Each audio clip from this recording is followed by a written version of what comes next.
explain about arrays, one of the fundamental data structures in the programming. Arrays are widely used because they allow us to store and manage collections of data efficiently. Whether you are dealing with numbers, data, or objects, arrays help organize information in the way that make it easy to access and manipulate. Arrays in Java, a core data structure of more efficient programming. Introduction. An array is a fundamental data structure in the Java. Stores multiple values of the same type under one variable.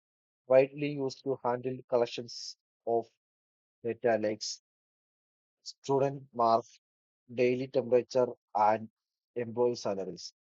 Benefits of array. A simplified data management. Store many values in one variable. Reduce complexity and wave memory. Efficient operation. Easy to process collections using loops. Example,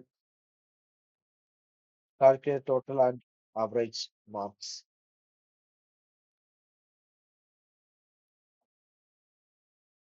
Next I'm showing the code of array. In this program, I created an integer array called mark and initialized it with five values. I used for loop to print each elements of the array with its subject number.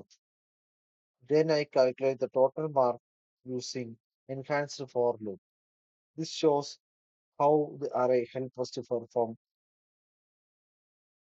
organization operations on multiple values efficiently.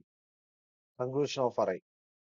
The arrays in Java are powerful and essential data structure that allows programmers to store and manage multiple values efficiently under a single variable.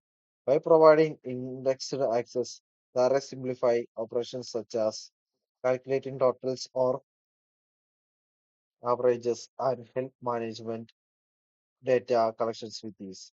They form the foundation for more advanced structures and concepts in Java, making them a crucial building block in object-oriented programming and software development. So I am winding my video. Thank you.